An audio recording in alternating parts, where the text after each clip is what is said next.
ਸਾਡੇ ਨਾਲ ਸਾਡੇ ਪਹਿਲੇ ਕਾਲਰ ਜੁੜ ਚੁੱਕੇ ਨੇ ਦੇਵ ਸਰਾਬਾ ਤੋਂ ਫੋਨ ਕਰ ਰਹੇ ਨੇ। ਦੇਵ ਜੀ ਕੀ ਕਹਿਣਾ ਚਾਹੋਗੇ? ਅਸੀਂ ਇਹ ਕਹਿਣਾ ਚਾਹਾਂਗੇ ਜੀ ਜਿੰਨੀਆਂ ਵੀ ਸਰਕਾਰਾਂ ਨੇ ਜੀ ਪੰਜਾਬ ਦੇ ਵਿੱਚ, ਜਿਵੇਂ ਕਾਂਗਰਸ ਦੀ ਸਰਕਾਰ ਰਹੀ ਹੈ ਚਾਹੇ ਉਹ ਅਕਾਲੀਆਂ ਦੀ ਜੀ, ਉਹਦੇ ਵਿੱਚ ਜਿੰਨੇ ਵੀ ਦੇਸ਼ ਲਈ ਜਾਨਾਂ ਵਾਰੀਆਂ ਨੇ, ਉਦੋਂ ਭਾਰਤ ਸਰਾਭੇ, ਮਦਨ ਲਾਲ ਡੀਂਗਰਾ ਜੀ, ਉਹਨਾਂ ਨੂੰ ਸ਼ਹੀਦ ਮੰਨਣ ਲਈ ਇਹਨਾਂ ਕੋਲ ਸਮਾਂ ਨਹੀਂ ਹੈਗਾ। ਅੱਜ ਫੌਜੀ ਦੀ ਜਾਨ ਜਿਹੜੀ ਗਈ ਆ ਉਹਦੇ ਉੱਤੇ ਸਾਨੂੰ ਦੁੱਖ ਬਹੁਤ ਜ਼ਰੂਰ ਹੈਗਾ ਵਾ, ਪਰ ਸ਼ਹੀਦ ਮੰਨਣਾ ਇਹ ਅਸੀਂ ਹੱਕ 'ਚ ਨਹੀਂ ਹੈਗੀਆਂ ਸਾਡੀਆਂ ਜਥੇਬੰਦੀਆਂ ਇਹ ਚੀਜ਼ਾਂ ਦੇ। ਬਹੁਤ-ਬਹੁਤ ਧੰਨਵਾਦ ਸਰ ਆਪਣੀ ਰਾਏ ਰੱਖਣ ਦੇ ਲਈ। ਤਾਂ ਸਵਾਲ ਲਗਾਤਾਰ ਟੀਵੀ ਸਕਰੀਨ ਤੇ ਫਲੈਸ਼ ਹੋ ਰਿਹਾ ਹੈ। ਗੁਰਪ੍ਰੀਤ ਜੀ ਸਾਡੇ ਨਾਲ अगले कॉलर जुड़ चुके हैं मानसा। तो गुरप्रीत जी की कहना चाहोगे? मैं ये कहना चाहता हूँ कि इसको शहीद का दर्जा मिलना चाहिए। इन्होंने अपना स्ट्रगल किया है जी। हाँ जी मैम ठीक है, बहुत बहुत धन्यवाद। साडे नाल साडे मेहमान लगातार बने हुए ने। ब्रिगेडियर साहब कुछ कहना चाह रहे सी। ब्रिगेडियर साहब मैं चाहूंगी कि तुसी अपनी राय रखो क्योंकि तुसी ठंडल साहब दे गल्लां दा जवाब देना चाह रहे सी। मैं ये दसना चाहना कि ये जोड़ा सिद्धांत है एक दफ़ा प्रवान कर लिया पार्लीमेंट च, सरकार किसी की भी होए, पहलों यूपीए सरकार ने किया 17 फरवरी 2014 ਨੂੰ ਇਹ ਕਹਿ ਦੇਣਾ ਕਿ ਆਖਰੀ ਟਾਈਮ ਤੇ ਹੋਇਆ ਉਹਨਾਂ ਦੀ ਸਰਕਾਰ ਟਾਈਮ ਤੇ ਉਹ ਹੋ ਗਿਆ ਫੈਸਲਾ ਜਦੋਂ ਕਿ ਪਾਰਲੀਮੈਂਟ 'ਚ ਹੋ ਗਿਆ ਕਿ ਇੱਕ ਰੈਂਕ ਇੱਕ ਪੈਨਸ਼ਨ ਦੀ ਪਰਿਭਾਸ਼ਾ ਤੈਅ ਹੋ ਗਈ। ਉਸ ਤੋਂ ਬਾਅਦ ਉਹਦੀ ਪੁਸ਼ਟੀ ਕਰਤੀ ਗਈ। ਇਹ ਐਨਡੀਏ ਸਰਕਾਰ ਨੇ 10 ਜੁਲਾਈ 2014 ਨੂੰ ਫਿਰ ਉਹ ਜਦੋਂ ਪ੍ਰਵਾਨ ਕਰ ਲਿਆ ਪ੍ਰੋਵੀਜ਼ਨਲ ਬਜਟ ਬੇਸ਼ੱਕ 500 ਕਰੋੜ ਰੱਖਿਆ ਸੀ, ਮਗਰ ਉਦੋਂ ਤੇ ਪ੍ਰੋਵੀਜ਼ਨਲ ਬਜਟ ਸੀ, ਬਜਟ ਦੀ ਤਾਂ ਬਾਅਦ ਚ ਬਹਿਸ ਹੋਣੀ ਸੀ, ਨਵੀਂ ਸਰਕਾਰ ਨੇ ਕਰਨਾ ਸੀ। ਖੈਰ ਉਹ ਜਸਟੀਫਿਕੇਸ਼ਨ ਨਹੀਂ ਦੇਣਾ ਚਾਹੁੰਦਾ। ਮੈਂ ਗੱਲ ਕਰਨਾ ਚਾਹੁੰਦਾ ਪਾਰਲੀਮੈਂਟ ਵਿੱਚ ਇੱਕ ਕਾਨੂੰਨ ਪਾਸ ਹੋ ਜਾਂਦਾ, ਇੱਕ ਬਿੱਲ ਪਾਸ ਹੋ ਜਾਂਦਾ, ਉਹਨੂੰ ਲਾਗੂ ਕਰਨਾ ਹਰ ਸਰਕਾਰ ਦਾ ਫਰਜ਼ ਬਣਦਾ ਹੈ ਔਰ ਉਦੋਂ ਬਾਅਦ ਪ੍ਰੋਵੀਜ਼ਨ ਕਰਨਾ ਸਾਡੇ ਵਾਸਤੇ ਅਫਸੋਸ ਦੀ ਗੱਲ ਹੈ। ਅਸੀਂ ਸੋਚਦੇ ਹਾਂ ਪਹਿਲਾਂ ਪੈਸਾ ਕਿੰਨਾ ਉਸ ਹਿਸਾਬ ਨਾਲ ਦਿਓ, ਉਸ ਹਿਸਾਬ ਨਾਲ ਆਪਣੀ ਉਹਨੂੰ ਸਿਚੁਏਟ ਕਰਨ ਵਾਸਤੇ ਕਹਿ ਦਿੰਦੇ ਆ, ਉਹ ਨਹੀਂ ਹੋਣਾ। एक जो सिद्धांत लागू ਉਹਨੂੰ किस तरीके ਨਾਲ करना, प्रोविजन ਤੇ बजट प्रोविजन करना वो सरकार का काम है। ਅਸੀਂ ਇਹ नहीं इतराज करते कि 4 किश्तां क्यों दिता गया, कुछ दिता भी गया, ਇਹ 'ਚ कोई शक नहीं। ਇਹ कुछ एक मिलिਆ, ਅਸੀਂ ਜਵਾਨਾਂ ਵਾਸਤੇ ਲੜ ਰਹੇ ਆ, ਅਸੀਂ ਉਹਨਾਂ ਦੇ ਪਰਿਵਾਰਾਂ ਵਾਸਤੇ ਲੜਦੇ ਆ, ਉਹ ਲੜਦੇ ਰਹਾਂਗੇ ਕਿ ਉਹਨਾਂ ਦੀ ਹੱਕ ਹਕੂਕਾਂ ਵਾਸਤੇ ਔਰ ਉਹਨਾਂ ਦੇ ਜਾਨ ਦਿੱਤੀ ਆਪਣੇ ਵਾਸਤੇ ਨਹੀਂ। ਠੀਕ ਹੈ ਸਰ, ਉਹਨੇ ਪਰਿਵਾਰਾਂ ਵਾਸਤੇ ਉਹਨਾਂ ਦੇ। ਠੀਕ ਹੈ ਜੀ ਗਰੇਵਾਲ ਸਾਹਿਬ। ਮੈਂ ਇਹਦੇ 'ਚ ਇੰਦਰਜੀਤ ਇੱਕ ਗੱਲ ਕਹਿਣੀ ਚਾਹੁੰਦਾ। ਪਹਿਲੀ ਗੱਲ ਤਾਂ ਇਹ ਕਿ ਕਾਂਗਰਸ ਦੀ यूपीए ਦੀ ਸਰਕਾਰ ਨੇ ਕੋਈ ਕਾਨੂੰਨ ਨਹੀਂ ਸੀ ਬਣਾਇਆ। ਉਹ ਜਾਂਦੇ ਜਾਂਦੇ ਉਹਨਾਂ ਨੂੰ ਪਤਾ ਸੀ ਕਿ ਦੁਬਾਰਾ ਆਉਣਾ ਨਹੀਂ। ਗੱਲ ਕਰ ਗਏ ਸੀ 1 ਰੈਂਕ 1 ਪੈਨਸ਼ਨ ਦੀ, ਮਗਰ ਲੋਕ ਸਭਾ ਦੇ ਅੰਦਰ ਜੋ ਕਾਨੂੰਨ ਪਾਸ ਹੋਇਆ ਦੋਨੋਂ ਸਦਨਾਂ 'ਚ ਉਹ ਐਨਡੀਏ ਦੀ ਸਰਕਾਰ ਨੇ, ਮੋਦੀ ਜੀ ਦੀ ਸਰਕਾਰ ਨੇ ਕੀਤਾ। ਇੱਕ ਤਾਂ ਇਹ ਗਲਤਫਹਿਮੀ ਲੋਕਾਂ ਨੂੰ ਪਾਈ ਜਾ ਰਹੀ ਹੈ। ਦੂਸਰਾ ਸ਼ਹੀਦ ਦਾ ਦਰਜਾ ਦੇਣ ਦੀ ਜਿਹੜੀ ਗੱਲ ਆ, ਇਹ ਦੇਖਣਾ ਇਹ ਪਏਗਾ ਕਿ ਸ਼ਹੀਦ ਦੇ ਦਰਜੇ ਲਈ ਸੈਨਾ ਦੀ ਕੀ ਡੈਫੀਨੇਸ਼ਨ ਆ। ਸੈਨਾ ਕਿਸ ਨੂੰ ਸ਼ਹੀਦ ਮੰਨਦੀ ਆ? ਉਹ ਹਰ ਕਿਸੇ ਨੂੰ ਸ਼ਹੀਦ ਨਹੀਂ ਕਿਹਾ ਜਾ ਸਕਦਾ। ਜਿਸ ਨੂੰ ਸੈਨਾ ਮੰਨੇ ਉਹ ਸ਼ਹੀਦ ਆ, ਜਿਸ ਨੂੰ ਸੈਨਾ ਦੀ ਡੈਫੀਨੇਸ਼ਨ ਨਹੀਂ ਕਹਿੰਦੀ ਹੈਗੀ ਉਹ ਨਹੀਂ ਮੰਨਿਆ। ਅਸੀਂ ਕੋਈ ਜਿਸ ਤਰ੍ਹਾਂ ਭਾਰਦਵਾਜ ਜੀ ਕਹਿ ਰਹੇ ਸੀ ਵੀ ਅਸੀਂ ਡਿਕਸ਼ਨਰੀ ਦੇਖੀਏ, ਤੇ ਡਿਕਸ਼ਨਰੀ ਦੇਖ ਕੇ ਕੰਮ ਕਰਨ ਵਾਲੇ ਨਹੀਂ ਹੈ, ਕਿਉਂਕਿ ਇਹ ਗਲਤ ਰਵਾਇਤਾਂ ਅਸੀਂ ਪਾਈਏ। ਡੈਮੋਕ੍ਰੇਸੀ ਵੀ ਰਵਾਇਤਾਂ ਤੇ ਚੱਲਦੀ ਹੈ, ਟ੍ਰੈਡੀਸ਼ਨ ਤੇ ਬੇਸ ਕਰਦੀ ਹੈ। ਮੈਂ ਸਾਨੂੰ ਨਹੀਂ ਕਰਨਾ ਚਾਹੀਦਾ। ਮਾਫ ਕਰਨਾ, ਮੈਂ ਇਹ ਕਿਹਾ ਸੀ ਕਿ ਸ਼ਹੀਦ ਜਿਹੜਾ ਹੈ, ਸ਼ਹੀਦ ਅੰਗਰੇਜ਼ੀ में मार्टियर कहते हैं और वो सारे ते लागू होता है। फौज में कोई इसका अलग मतलब नहीं होता। ਜਿਹੜਾ ਕੁਰਬਾਨੀ ਕਰਦਾ ਹੈ ਕਿਸੇ ਉਸੂਲ ਲਈ, ਭਾਵੇਂ ਫੌਜ में ਹੋਵੇ ਕਿਤੇ ਵੀ ਹੋਵੇ। ਪਾਰਦਵਾਜ ਜੀ ਤੁਸੀਂ ਆਪਣੇ ਉਹਦੇ ਚ ਬੋਲਣਾ, ਮੈਨੂੰ ਗੱਲ ਕਰ ਰਹੇ ਹੋ। ਮੈਂ ਸਮਝਦਾ ਫੌਜੀਆਂ ਦੀ ਬੇਇੱਜ਼ਤੀ ਕਰ ਰਹੇ ਹੋ। ਡਿਸਪਿਊਟ ਨਹੀਂ ਕਰਨਾ ਚਾਹੀਦਾ ਇਸ ਨੂੰ। ਅਰੇ ਇਦਾਂ ਦੀਆਂ ਗੱਲਾਂ ਨਾ ਕਰੋ ਭਾਰਦਵਾਜ ਜੀ, ਸੈਨਾ ਨੂੰ ਇਦਾਂ ਨਾ ਖਿੱਚੋ ਤੁਸੀਂ। ਜਿਹੜੇ ਪੋਲੀਟੀਸ਼ੀਅਨ ਨੇ ਇਸ ਦੇਸ਼ ਦੇ, ਮੈਂ ਉਹਨਾਂ ਨੂੰ ਇੱਥੋਂ ਪ੍ਰਾਰਥਨਾ ਕਰਦਾ ਕਿ ਸੈਨਾ ਨੂੰ ਰਾਜਨੀਤੀ 'ਚ ਬਿਲਕੁਲ ਨਾ ਘਸੀਟੋ। ਡੈਮੋਕ੍ਰੇਸੀ ਨੂੰ ਕਮਜ਼ੋਰ ਕਰ ਰਹੇ ਹੋ। ਸਾਡੀ ਸੈਨਾ ਦੁਨੀਆ ਦੀ ਬਿਹਤਰੀਨ ਸੈਨਾ, ਉਹਦਾ ਅਪਮਾਨ ਨਾ ਕਰੋ, ਉਹਨੂੰ ਨਾ ਘਸੀਟੋ ਰਾਜਨੀਤੀ 'ਚ। ਇਹ ਜਾਣਬੁੱਝ ਕੇ ਆਪਣੀ ਪੋਲਿਟਿਕਸ ਦੇ ਲਈ ਇਹ ਰਾਜਨੀਤਿਕ ਦਲ ਇਸ ਤਰ੍ਹਾਂ ਦਾ ਕੰਮ ਕਰਦੇ ਨੇ। ਮੈਂ ਸਾਰੇ ਰਾਜਨੀਤਿਕ ਦਲਾਂ ਨੂੰ ਪ੍ਰਾਰਥਨਾ ਕਰਦਾ, ਸੈਨਾ ਨੂੰ ਬਹੁਤ ਗਲਤ ਰਵਾਇਤ ਪਾ ਰਹੇ ਹੋ। ਸੈਨਾ ਦਾ ਪੋਲਿਟਿਕਲਾਈਜੇਸ਼ਨ ਮੈਂ ਨਹੀਂ ਕਰ ਰਹਾ। ਮੈਂ ਖੁਦ ਇੱਕ ਐਕਸ ਸਰਵਿਸਮੈਨ ਹੂੰ। ਮੈਂ ਖੁਦ ਇੱਕ ਐਕਸ ਸਰਵਿਸਮੈਨ ਹੂੰ। ਮੈਨੂੰ ਇਸ ਚੀਜ਼ ਦਾ ਅਫਸੋਸ ਹੈ, ਮੈਨੂੰ ਇਸ ਚੀਜ਼ ਦਾ ਦੁੱਖ ਹੁੰਦਾ ਹੈ ਕਿ ਇਹ ਬੰਦਾ ਜਿਸਨੇ ਇੱਕ ਉਸੂਲਾਂ ਦੀ ਲੜਾਈ ਲੜਦੇ ਹੋਏ ਜੰਤਰ ਮੰਤਰ 'ਤੇ ਬੈਠ ਕੇ ਔਰ ਇੱਕ ਉਸੂਲ ਲਈ ਕੁਰਬਾਨੀ ਕੀਤੀ ਹੋ, ਉਸ ਨੂੰ ਇਹ ਸ਼ਹੀਦ ਮੰਨਣ ਨੂੰ ਤਿਆਰ ਨਹੀਂ ਹੈ। ਮੈਂ ਇਹ ਚੀਜ਼ ਇਹਨੂੰ ਬਾਰ-ਬਾਰ ਕਹਿੰਦਾ, ਇਹਦੇ ਵਿੱਚ ਪੋਲਿਟਿਕਸ ਨਹੀਂ ਆਉਂਦੀ। ਪੋਲਿਟਿਕਸ ਤਾਂ ਆਉਂਦੀ ਹੈ ਉੱਥੇ ਜਿੱਥੇ नेता जाके और उत्थे जाके अपनी हाजिरी करते हैं वोट बैंक बनाने ਲਈ। ठीक है सर, ठीक है, गरीबाल साहब ਤੁਹਾਡੀ ਗੱਲ ਦੇ ਜਵਾਬ ਦੇ ਰਹੇ ਨੇ। भारद्वाज जी ਉਹਨਾਂ ਦੀ ਗੱਲ ਸੁਣ ਲਓ। ਜੀ ਇਹ ਵੋਟ ਬੈਂਕ ਬਣਾਉਣ ਨਹੀਂ ਗਏ ਸੀ, ਇਹਨਾਂ ਨੂੰ ਕੋਈ ਹਮਦਰਦੀ ਨਹੀਂ ਸੀ ਇਸ ਬੰਦੇ ਨਾਲ। ठीक है सर, ठीक है जी, गरीबाल ਗੱਲ ਕਰ ਰਹੇ ਆ जी, ਫਿਰ ਨਹੀਂ ਹਟ ਰਹੇ ਬੋਲਣੋਂ। ਮੈਂ ਕਹਿ ਰਿਹਾ ਮੈਨੂੰ ਆਪਣੀ ਗੱਲ ਕਹਿ ਲੈਣ ਦਿਓ। ਹੋਣੀ ਇਹ ਤਾਂ ਲੋਕਾਂ ਨੇ ਦੱਸਣਾ ਹੈ, ਇਹ ਲੋਕਾਂ ਨੇ ਦੱਸਣਾ ਹੈ। ਤੁਸੀਂ ਫਤਵਾ ਕਿਵੇਂ ਦੇ ਸਕਦੇ ਹੋ? ਤੁਸੀਂ ਤਾਂ ਸੋਚੇ ਬੈਠੇ ਹੋ ਕਿ ਤੁਸੀਂ ਮੁੜ ਕੇ ਫਿਰ ਸਰਕਾਰ ਬਣਾ ਲੋਗੇ। ਇਹ ਲੋਕਾਂ ਨੇ ਤੁਹਾਡੀ ਇਸ ਚੀਜ਼ ਨੂੰ ਲਾਈਕ ਨਹੀਂ ਕਰਨਾ। ਜਾ ਰਹੇ ਆ ਇਹ ਵੋਟ ਇਲੈਕਸ਼ਨ ਹੋ ਜਾਣ ਦੋ, ਉਹਦੇ ਬਾਅਦ ਚ ठीक है सर, ठीक है भारद्वाज जी, ठीक है। एक बार गरेवाल साहब ने भी पूरी गल सुन लो जी। गरेवाल ਅਰੇ साहब ਚੁੱਪ ਰਹੋ, ਕਿਉਂ ਬੋਲੀ ਜਾਂਦੇ ਹੋ? जी, ਦੂਸਰੀ ਗੱਲ ਮੈਂ ਇਹ ਕਹਿਣੀ ਚਾਹੁੰਦਾ, ਜੋ ਮਜੀਠੀਆ ਸਾਹਿਬ ਨੇ ਕਿਹਾ ਸੀ, ਸੈਨਾ ਤਾਂ ਸਾਡੀ ਪਹਿਲਾਂ ਵੀ ਬਹੁਤ ਮਜ਼ਬੂਤ ਸੀ, ਦੁਨੀਆ ਦੀ ਬਿਹਤਰੀਨ ਸੈਨਾ ਸੀ, ਅੱਜ ਵੀ ਬਿਹਤਰੀਨ ਆ, ਅੱਗੇ ਵੀ ਬਿਹਤਰੀਨ ਰਹਿਣੀ ਆ। ਪਰ ਲੀਡਰਸ਼ਿਪ ਦੀ ਵਜ੍ਹਾ ਕਰਕੇ ਸਰਜੀਕਲ ਅਟੈਕ ਹੋਏ ਨੇ। ਪਹਿਲਾਂ ਮਜ਼ਬੂਤ ਲੀਡਰਸ਼ਿਪ ਨਹੀਂ ਸੀ, ਲੀਡਰਸ਼ਿਪ ਸੈਨਾ ਨੂੰ ਕਮਜ਼ੋਰ ਕਰਦੀ ਸੀ। ਇਸ ਕਰਕੇ ਇਹ ਮੋਦੀ ਜੀ ਨੂੰ ਇਹਦਾ ਸਿਹਰਾ ਜਾਏਗਾ ਹੀ ਜਾਏਗਾ, ਚਾਹੇ ਕਾਂਗਰਸ ਕਹੇ ਚਾਹੇ ਨਾ ਕਹੇ। ਉਸ ਵੇਲੇ ਸਰਜੀਕਲ ਇਹਨਾਂ ਨੇ ਸਟ੍ਰਾਈਕ ਨਾ ਕੀਤੀ ਜਦੋਂ ਸੈਨਿਕਾਂ ਦੇ ਸਿਰ ਕੱਟ ਕੇ ਲੈ ਗਏ ਸੀ, ਉਸ ਵੇਲੇ ਨਾ ਕਿਸੇ ਨੇ ਕੁਝ ਕੀਤਾ। ਅੱਜ ਮਜ਼ਬੂਤ ਲੀਡਰਸ਼ਿਪ ਆ, ਪੂਰੀ ਦੁਨੀਆ ਉਸ ਲੀਡਰਸ਼ਿਪ ਨੂੰ ਮੰਨਦੀ ਆ। ਇਸ ਲਈ ਇਦਾਂ ਦੀਆਂ ਗੱਲਾਂ ਸਾਨੂੰ ਨਹੀਂ ਕਰਨੀਆਂ ਚਾਹੀਦੀਆਂ। ਅਸੀਂ ਜੇ ਰਾਮ ਕਿਸ਼ਨ ਜੀ ਨੇ, ਗਰੇਵਾਲ ਨੇ ਅਗਰ ਸੁਸਾਈਡ ਵੀ ਕੀਤਾ ਤਦ ਵੀ ਅਸੀਂ ਸਨਮਾਨ ਕਰਦੇ ਆ ਉਹਨਾਂ ਦਾ ਜ਼ਰੂਰ ਸਨਮਾਨ ਹੋਣਾ ਚਾਹੀਦਾ। ਉਹਨਾਂ ਦੀ ਗੱਲ ਨੂੰ ਰੱਖਿਆ ਜਾਣਾ ਚਾਹੀਦਾ, ਉਹਨਾਂ ਦੀ ਗੱਲ ਤੇ ਵਿਚਾਰ ਹੋਣਾ ਚਾਹੀਦਾ, ਵਿਚਾਰ ਹੋ ਕੇ ਉਹਨੂੰ ਸਤਿਕਾਰ ਕਰਨਾ ਚਾਹੀਦਾ ਜੋ ਗੱਲ ਹੋਵੇ। ਜਿਸ ਤਰੀਕੇ ਦੇ ਨਾਲ ਸੁਸਾਈਡ ਹੋਇਆ ਉਸ ਦਾ ਦੁੱਖ ਹੈ, ਪਰ ਕੀ ਇਸ ਨੂੰ ਸ਼ਹੀਦ ਦੀ ਦਰਜਾ ਦਿੱਤਾ ਜਾਣਾ ਚਾਹੀਦਾ? ਸਵਾਲ ਪਰ ਕਰਾਂ ਮਜੀਠੀਆ ਸਾਹਿਬ, ਮੈਂ ਆ ਰਹੀ ਹਾਂ ਤੁਹਾਡੇ ਕੋਲ। ਬ੍ਰਿਗੇਡੀਅਰ ਸਾਹਿਬ ਫਟਾਫਟ ਨਾਲ ਜੀ। ਉਹ ਮੈਂ ਇਹ ਦੱਸਣਾ ਚਾਹੁੰਦਾ ਕਿ ਇੱਕ ਮੁੱਖ ਮੰਤਰੀ ਵੱਲੋਂ ਇੱਕ ਜੇ ਮੁੱਦਾ ਰੱਖਿਆ ਗਿਆ, ਉਹ ਕਹਿੰਦਾ ਕਿ ਸ਼ਹੀਦ ਐਲਾਨਿਆ ਜਾਣਾ ਚਾਹੀਦਾ, ਤਾਂ ਉਹਨੂੰ ਕੰਸੀਡਰ ਕਰਨਾ। ਉਹ ਇਲੈਕਟਡ ਰਿਪਰੈਜ਼ੈਂਟੇਟਿਵ ਹੈ, ਇੱਕ ਐਮਪੀ ਵੱਲੋਂ ਕਿਹਾ ਗਿਆ, ਤਾਂ ਉਹਦੇ ਤੇ ਵਿਚਾਰ ਕਰ ਲੈਣਾ ਚਾਹੀਦਾ। ਇਹਨਾਂ ਨੂੰ ਇਤਰਾਜ਼ ਕੀ ਹੈ? ਸਿਆਸਤ ਇੱਥੇ ਨਹੀਂ ਕਰਨੀ ਚਾਹੀਦੀ। ਫੌਜੀ ਸਾਰਿਆਂ ਦੇ ਸਾਂਝੇ ਨੇ, ਪਹਿਲੀ ਗੱਲ। ਦੂਜੀ ਗੱਲ ਮੈਂ ਕਹਿਣਾ ਚਾਹੁੰਦਾ, ਇਹ ਜਿਹੜੇ ਗੱਲ ਕੀਤੀ ਹੈ ਸਿਰ ਕਲਮ ਕਰਕੇ ਲੈ ਗਏ ਸੀ ਹਿਮਰਾਜ ਦੂਜਾ, ਉਹ ਪਤਾ ਉਦੋਂ ਬਾਅਦ ਇਹ ਨਹੀਂ ਗੱਲ ਕਿ ਐਕਸ਼ਨ ਨਹੀਂ ਹੋਇਆ। ਓਨਲੀ ਡਿਫਰੈਂਸ ਹੈ ਉਦੋਂ ਵੀ ਐਕਸ਼ਨ ਹੋਇਆ, ਉਦੋਂ ਬਾਅਦ ਐਕਸ਼ਨ ਹੋਇਆ ਹੈ। ਐਕਸ਼ਨ ਲੋਕਲ ਹੈ, ਹਰ ਇੱਕ ਏਰੀਆ ਦਾ ਕਮਾਂਡਰ ਆਪਣੇ ਤੌਰ ਤੇ ਕਾਰਵਾਈ ਕਰਦਾ। ਅਸੀਂ ਵੀ ਕਾਰਵਾਈ ਕੀਤੀ, ਉਹਦੀ ਚਰਚਾ ਨਹੀਂ ਹੋਈ। ਇਸ ਟਾਈਮ ਇੱਛਾ ਸ਼ਕਤੀ ਦਿਖਾਈ ਹੈ, ਕੌਮੀ ਪੱਧਰ ਤੇ ਹੋਇਆ, ਉਹਦਾ ਅਸੀਂ ਸਵਾਗਤ ਕਰਦੇ ਹਾਂ, ਕਿਉਂਕਿ ਉਹਦੇ ਨਾਲ ਬਹੁਤ ਵੱਡਾ ਇਲਾਕਾ ਸੀਗਾ, ਤਕਰੀਬਨ 250 ਕਿਲੋਮੀਟਰ ਵਾਲਾ, ਜਿੱਥੇ 6-7 ਪਾਰਟੀਆਂ ਜਾਣੀਆਂ ਸਨ ਸਰਜੀਕਲ ਸਟ੍ਰਾਈਕ ਵਾਸਤੇ, ਤੇ ਉਹਦੇ ਕਈ ਸੰਦੇਸ਼ ਗਏ ਨੇ। ਅਸੀਂ ਉਹ ਨਹੀਂ ਕਹਿੰਦੇ ਕਿ ਇਸ ਤੋਂ ਪਹਿਲਾਂ ਅਸੀਂ ਕਰਦੇ ਨਹੀਂ ਰਹੇ, ਅਸੀਂ ਜੰਗਾਂ ਲੜੀਆਂ ਨੇ। 71 ਦੀ ਜੰਗ ਮੈਂ ਲੜੀ ਉਰੀ ਸੈਕਟਰ ਦੇ ਵਿੱਚ, ਸਾਨੂੰ ਪਤਾ, ਮੈਂ ਕਮਾਂਡ ਕੀਤਾ ਪੁੰਛ ਯੂਨਿਟ, ਸਾਨੂੰ ਪਤਾ ਹੈ ਕੀ ਕਾਰਵਾਈ ਕਰਦੇ ਰਹੇ ਆ, ਉਹਦਾ ਮੈਂ ਖੁਲਾਸਾ ਨਹੀਂ ਕਰਨਾ ਚਾਹੁੰਦਾ, ਮਗਰ ਇਹ ਹੁੰਦਾ ਰਿਹਾ, ਪਰ ਉਹਦੀ ਚਰਚਾ ਨਹੀਂ ਹੁੰਦੀ। ਠੀਕ ਹੈ। ਦੂਜੀ ਗੱਲ, ਇਹ ਤੀਸਰੀ ਗੱਲ ਮੈਂ ਇਹ ਕਹਿਣਾ ਚਾਹੁੰਦਾ ਕਿ ਸਾਨੂੰ ਇਸ ਵਿਸ਼ੇ ਦੇ ਉੱਤੇ ਚਰਚਾ ਹੋਣੀ ਚਾਹੀਦੀ ਹੈ, ਪਾਰਲੀਮੈਂਟ ਦੇ ਵਿੱਚ ਚਰਚਾ ਹੋਏ।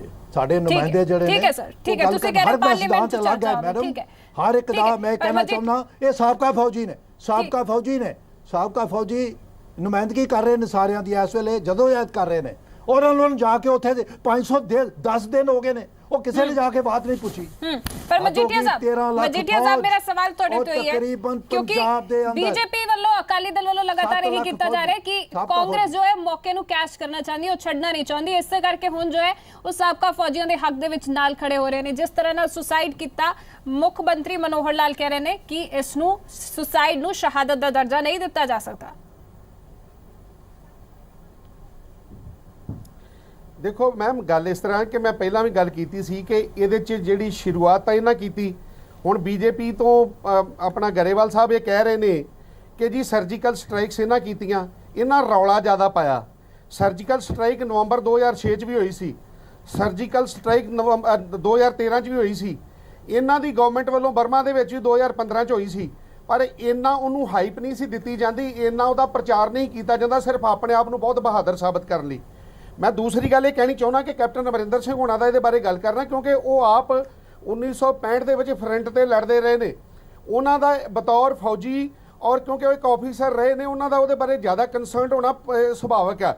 ਔਰ ਮੈਂ ਇੱਕ ਹੋਰ ਗੱਲ ਕਹਿਣੀ ਚਾਹੁੰਦਾ, ਕੋਸ਼ਿਆਰੀ ਕਮੇਟੀ ਦੀ ਜਿਹੜੀ ਰਿਪੋਰਟ ਸੀਗੀ, ਉਹਦੀਆਂ ਜਿਹੜੀਆਂ ਰეკਮੈਂਡੇਸ਼ਨਸ ਨੇ ਉਹ ਮੰਨੀਆਂ ਗਈਆਂ ਸੀਗੀਆਂ, ਪਾਰਲੀਮੈਂਟ ਵੱਲੋਂ ਅਪਰੂਵ ਕੀਤੀਆਂ ਗਈਆਂ ਸੀਗੀਆਂ। ਔਰ ਇੱਕ ਮੈਂ ਹੋਰ ਦੱਸਣਾ ਚਾਹੁੰਦਾ ਕਿ ਮੋਦੀ ਸਾਹਿਬ ਨੇ 2014 ਦੇ ਇਲੈਕਸ਼ਨ ਤੋਂ ਪਹਿਲਾਂ ਇਲੈਕਸ਼ਨ ਦੇ ਵਿੱਚ ਪ੍ਰੋਮਿਸ ਕੀਤਾ ਸੀਗਾ, ਔਰ ਅੱਜ ਤੁਸੀਂ ਐਡੀ ਵੱਡੀ ਜਿਹੜੀ ਕਹਿ ਲਓ, ਜਦੋਂ ਉਹ ਆਪਣੇ ਸੂਬੇਦਾਰ ਸਾਹਿਬ ਉਹਨਾਂ ਨੇ ਖੁਦਕੁਸ਼ੀ ਕੀਤੀ, ਉਹਨਾਂ ਕੀ ਕਿਹਾ, ਇਹ ਕੋਈ ਨਾਰਮਲ ਖੁਦਕੁਸ਼ੀ ਨਹੀਂ। ਉਹਨਾਂ ਇਹ ਨਹੀਂ ਕਿਹਾ ਕਿ ਮੇਰੇ ਸਿਰ ਤੇ ਕਰਜ਼ਾ ਮੈਂ ਖੁਦਕੁਸ਼ੀ ਕਰਨ ਲੱਗਾ। ਉਹਨਾਂ ਦੇ ਨੋਟ ਮੈਂ ਪੜਿਆ, ਉੱਚੋਂ ਨਾ ਕਿ ਮੈਂ ਦੇਸ਼ ਦੀ ਖਾਤਰ, ਮਾਤਰ ਭੂਮੀ ਦੀ ਖਾਤਰ ਔਰ ਜਵਾਨਾਂ ਦੇ ਮਾਣ ਦੀ ਖਾਤਰ ਇਹ ਸਭ ਕੁਝ ਕਰ ਰਿਹਾ। ਸੋ ਇਹਨੂੰ ਜਿਵੇਂ ਵੀਕੇ ਸਿੰਘ ਹੁਣੀ ਇਹ ਕਹਿੰਦੇ ਨੇ ਕਿ ਉਹਨਾਂ ਦਾ ਮਾਨਸਿਕ ਤਵਾਜ਼ਨ ਚੈੱਕ ਕਰਾਉਣ ਦੀ ਲੋੜ ਆ, ਔਰ ਉੱਥੇ ਇਹਨਾਂ ਦੇ ਜਿਹੜੇ ਹਰਿਆਣੇ ਦੇ ਮੁੱਖ ਮੰਤਰੀ ਨੇ ਉਹਨਾਂ ਦੇ ਜ਼ਖਮਾਂ ਤੇ ਲੂਣ ਛਿੜਕ ਰਹੇ ਨੇ। ਸਿਆਸਤ ਕੌਣ ਕਰ ਰਿਹਾ? ਸਿਆਸਤ ਇਹ ਕਰ ਰਹੇ ਨੇ, ਉਹਨੂੰ ਝੁਠਲਾ ਰਹੇ ਨੇ, ਉਹਨੂੰ ਮਨਿਊਟ ਕਰਨ ਦੀ ਕੋਸ਼ਿਸ਼ ਕਰ ਰਹੇ ਨੇ। ਔਰ ਮੈਂ ਨਾਲ ਦੀ ਨਾਲ ਇਹ ਗੱਲ ਕਹਿਣੀ ਚਾਹੁੰਦਾ ਕਿ ਜਿਹੜੇ ਮੁੱਦੇ ਨੇ ਬੜੇ ਗੰਭੀਰ ਨੇ, ਸਿਰਫ ਇਸ ਸਵਾਲ ਨਾਲ ਰਿਲੇਟਡ ਨਹੀਂ ਹੈ ਮੈਮ। ਮੈਂ ਦੱਸਣਾ ਚਾਹੁੰਦਾ ਕਿ ਸਿਆਚਨ ਦੇ ਵਿੱਚ 27000 ਰੁਪਇਆ ਫੌਜੀ ਨੂੰ ਮਿਲਦਾ, ਜਦੋਂ ਕਿ ਉੱਥੇ ਸਿਵਲ ਸਰਵੈਂਟ ਜਿਹੜਾ ਅੱਗੇ ਬਾਹਰ ਹੀ ਨਹੀਂ ਨਿਕਲਦਾ ਆਪਣੇ ਕਮਰੇ ਚੋਂ, ਉਹਨੂੰ 50000 ਰੁਪਇਆ ਮਿਲਦਾ। ਗੁਵਾਹਾਟੀ ਦੇ ਵਿੱਚ ਪੋਸਟਿੰਗ ਤੇ ਜਿਹੜਾ ਆਰਮੀ ਆਫੀਸਰ ਆ ਉਹਨੂੰ ਆਂਦੇ ਜੀ ਵੀ ਇਹਦੇ 'ਚ ਕੋਈ ਗੱਲ ਨਹੀਂ, ਠੀਕ ਹੈ ਗੁਵਾਹਾਟੀ ਲੱਗਾ, ਕੋਈ ਪ੍ਰੋਬਲਮ ਨਹੀਂ। ਜਿਹੜਾ ਇੱਕ ਸਿਵਲ ਸਰਵੈਂਟ ਹੈ ਉਹਨੂੰ ਕਹਿੰਦੇ ਜੀ ਇਹ ਹਾਰਡ ਫੀਲਡ 'ਚ ਲੱਗਾ, ਉਹਨੂੰ 60000 ਮਿਲ ਰਿਹਾ। ਔਰ ਮੈਂ ਇਹ ਗੱਲਾਂ ਕਿਸੇ ਨੂੰ ਨਹੀਂ ਪਤਾ, ਇਹ ਸਮਾਧਿਅਮ ਰਾਹੀਂ ਅਸੀਂ ਲੋਕਾਂ ਤੱਕ ਪਹੁੰਚਾਉਣੀਆਂ ਚਾਹੁੰਦੇ ਹਾਂ। ठीक है मजीठिया साहब, ਹੁਣ ਮੇਰੇ ਕੋਲ ਸਮਾਂ ਬਹੁਤ ਘੱਟ ਰਹਿ ਗਿਆ, ਇਸ ਕਰਕੇ ਮੈਂ ਆਖਰੀ ਟਿੱਪਣੀ ਸਾਰੇ ਤੋਂ ਲੈਣਾ ਚਾਹੂੰਗੀ। ਹਰ ਗੱਲ ਨੂੰ ਬਲੌਕ ਕਰਨ ਦੀ ਕੋਸ਼ਿਸ਼ ਕਰ ਰਹੇ ਨੇ। ਨਹੀਂ ਸਰ, ਔਰ ਮੈਂ ਨਾਲ ਦੀ ਨਾਲ ਇਹ ਕਹਿਣਾ ਚਾਹੁੰਦਾ ਕਿ ਅਰੁਣ ਜੇਤਲੀ ਜੀ ਨੂੰ ਫੌਜੀ, ਕਿਉਂਕਿ ਉਹਨਾਂ ਨੇ ਇੱਕ ਆਫੀਸਰ ਨਹੀਂ ਸਰ ਮਜੀਠੀਆ ਸਾਹਿਬ, ਅਮਰਿੰਦਰ ਸਿੰਘ ਹੋਣਾ ਮਜੀਠੀਆ ਸਾਹਿਬ ਇਸ ਦੇ ਲਈ ਕੋਈ ਹੋਰ ਦਿਨ ਤੈਅ ਕਰ ਲਵਾਂਗੇ, ਪਰ ਅੱਜ ਅਸੀਂ ਗੱਲ ਕਰ ਰਹੇ ਹਾਂ ਸਾਬਕਾ ਫੌਜੀ ਜਿਨ੍ਹਾਂ ਨੇ ਸੁਸਾਈਡ ਕੀਤਾ ਹੈ, ਰਾਮ ਕਿਸ਼ਨ ਜੀ। ਮੈਂ ਚਾਹੂੰਗੀ ਅਸੀਂ ਉਸੇ ਮੁੱਦੇ ਤੇ ਬने रहिए। भारद्वाज साहब की वाकई जो है इस वेले पार्टियां विधानसभा चोणां 2017 ਦੇ ਮੱਦੇਨਜ਼ਰ ਸਿਰਫ ਸਿਆਸਤ ਕਰ ਰਹੀਆਂ ਨੇ, ਆਪਣੇ ਨਫਾ ਨੁਕਸਾਨ ਦੇ ਲਈ ਫੌਜੀਆਂ ਨੂੰ ਘਸੀਟ ਰਹੀਆਂ ਨੇ।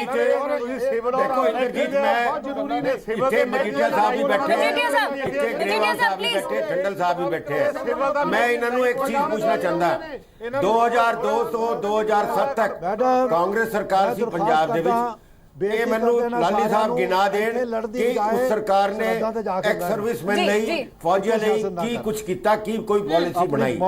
ਮੈਂ ਉੱਥੇ ਮੌਜੂਦ ਸੀ, ਮੈਨੂੰ ਪਤਾ ਹੈ ਕੋਈ ਪਾਲਿਸੀ ਇਸ ਤਰ੍ਹਾਂ ਦੀ ਨਹੀਂ ਬਣਾਈ 5 ਸਾਲ ਦੇ ਵਿੱਚ ਕੈਪਟਨ ਅਮਰਿੰਦਰ ਸਿੰਘ ਦੀ ਸਰਕਾਰ ਨੇ। ਇसी तरह ਅਕਾਲੀ ਗਵਰਨਮੈਂਟ ਨੇ ਔਰ ਭਾਜਪਾ ਗਵਰਨਮੈਂਟ ਨੇ ਪਿਛਲੇ 10 ਸਾਲ ਦੇ ਵਿੱਚ ਐਕਸ ਸਰਵਿਸਮੈਨ ਲਈ ਕੋਈ ਇਸ ਤਰ੍ਹਾਂ ਦੀ ਪਾਲਿਸੀ ਨਹੀਂ ਬਣਾਈ ਜਿਸ ਨੂੰ ਆਪਣੀ ਅਚੀਵਮੈਂਟ ਸਮਝ ਸਕਣ। ਇਸੇ ਤਰ੍ਹਾਂ ਦਿੱਲੀ ਦੇ ਵਿੱਚ ਕੇਜਰੀਵਾਲ ਸਰਕਾਰ ਨੇ ਐਕਸ ਸਰਵਿਸਮੈਨ ਕੁਝ ਨਹੀਂ ਕੀਤਾ, ਇਹ ਉੱਥੇ ਹਾਜ਼ਰੀ ਕਰਕੇ ਐਲਾਨ ਜਾਂਦੇ, ਚਾਹੇ ਉਹ ਰਾਹੁਲ ਗਾਂਧੀ ਜੀ ਹੋਣ, ਚਾਹੇ ਉਹ ਹੋਣ, ਕਿ ਉਹ ਆਪਣਾ ਵੋਟ ਬੈਂਕ ਪੱਕਾ ਕਰਨਾ ਚਾਹੁੰਦੇ, ਮੌਕਾ ਤਲਾਸ਼ ਕਰਦੇ ਕਿ ਕਿੱਥੇ ਜਾ ਕੇ ਹਾਜ਼ਰੀ ਲਗਵਾਈਏ, ਲੋਕਾਂ ਨੂੰ ਇੰਪ੍ਰੈਸ ਕਰੀਏ। ਇਹ ਸਾਰਾ ਦਿਖਾਵਾ ਹੈ, ਇਹ ਪॉलिटिक्स करना है।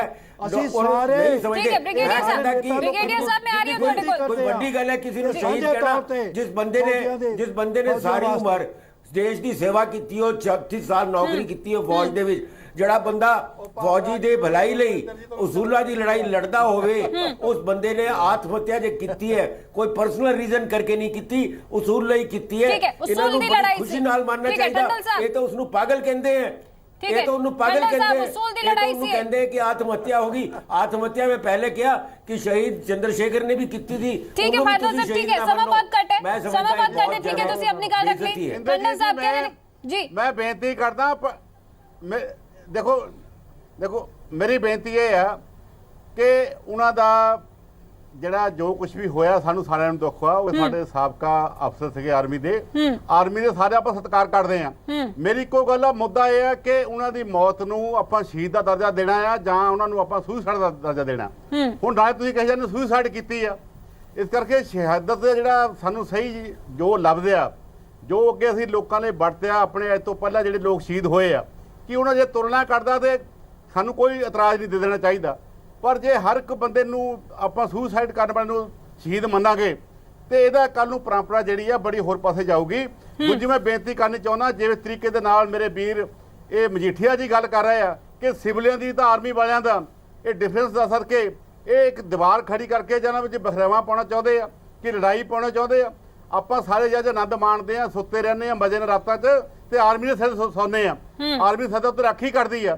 ਆਪਾਂ ਉਹਨਾਂ ਨੂੰ ਇਹੋ ਜਿਹੀਆਂ ਗੱਲਾਂ ਕਰਕੇ ਕੋਈ ਇਹੋ ਜਿਹੇ ਉਹਦੇ ਮਨ ਦੇ ਵਿੱਚ ਭਾਵਨਾ ਪੈਦਾ ਕਰਨੀ ਆ ਕਿ ਅਸੀਂ ਪਤਾ ਨਹੀਂ ਸਾਨੂੰ ਦੇਸ਼ ਵਾਲੇ ਜਿਹੜੇ ਸਾਨੂੰ ਮਾਣ ਘੱਟ ਦਿੰਦੇ ਆ, ਸਾਡੇ ਨਾਲ ਕੋਈ ਫਰਕ ਹੋ ਰਿਹਾ। ਇਹ ਗੱਲਾਂ ਕਰਨ ਤੋਂ ਸਿਆਸਤ ਨੂੰ ਸਾਨੂੰ ਬਚਣਾ ਚਾਹੀਦਾ।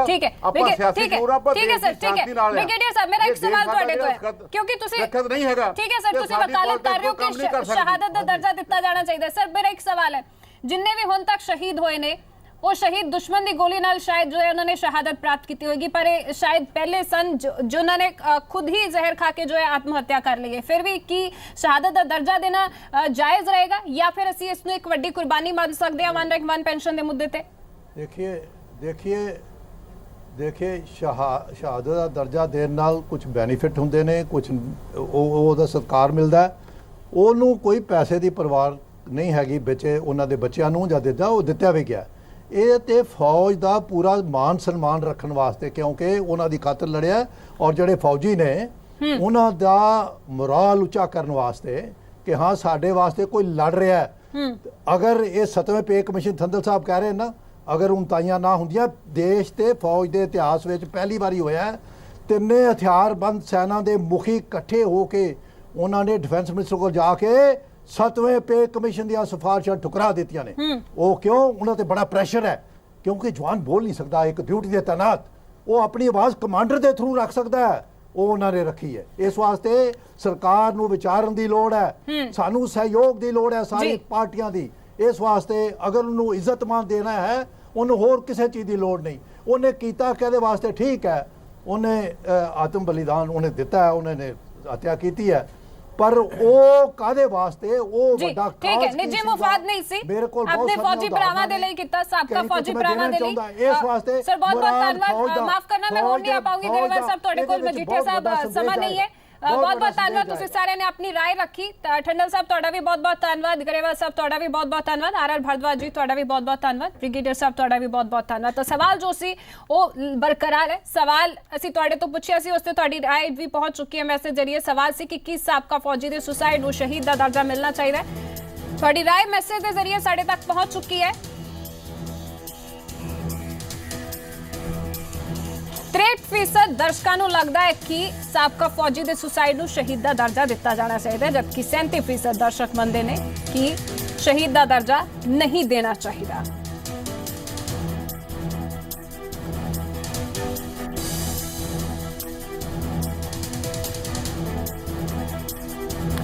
ਤਾਂ ਮੁੱਦਾ ਗੰਭੀਰ ਹੈ ਅਤੇ ਕਿਸੇ ਵੀ ਸੁਸਾਈਡ ਨੂੰ ਜਾਂ ਸ਼ਹਾਦਤ ਨੂੰ ਅਜਾਈ ਨਹੀਂ ਜਾਣ ਦੇਣਾ ਚਾਹੀਦਾ, ਬਲਕਿ ਇਸ ਦੀ ਜੜ ਤੱਕ ਪਹੁੰਚਣਾ ਚਾਹੀਦਾ ਕਿ ਇਸ ਦੀ ਵਜ੍ਹਾ ਕੀ ਰਹੀ ਹੈ, ਤਾਂ ਕਿ ਅਜਿਹੇ ਜੋ ਵਾਰਦਾਤਾਂ ਨੇ, ਘਟਨਾਵਾਂ ਨੇ ਦੁਬਾਰਾ ਸਾਡੇ ਸਾਹਮਣੇ ਨਾ ਆਉਣ ਤੇ ਸਰਕਾਰਾਂ ਗੰਭੀਰਤਾ ਦੇ ਨਾਲ ਲੈਣ। ਫਿਲਹਾਲ ਦੇ ਲਈ ਇਜਾਜ਼ਤ ਦਿਓ, ਧੰਨਵਾਦ।